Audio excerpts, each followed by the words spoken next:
Hey everybody, this is a quick video in case you have a Honeywell water leak and freeze detector and you need to do a hard reset to the factory default settings on it.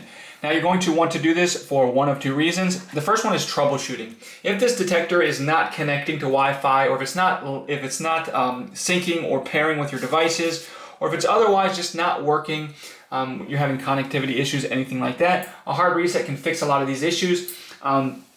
Now you're going to need to set it up again because everything will be wiped off of it, and that's the second reason you might want to do this. If you're just trying to get this set up in a new home or just a new network, whatever, you just want to get it back to the way it was when it came out of the box. We can do that really easily. You can do this with just like the tip of a pen. It doesn't need to be anything particularly sharp. We're going to come in and we're going to find this reset button here, and you need to press and hold this. It's a long hold. You may have tried it before and it didn't work. What you need to do is press and hold that reset button for 45 seconds.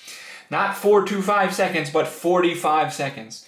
And after those 45 seconds, it will reset to its factory default settings. You can go ahead and set it up as a new device.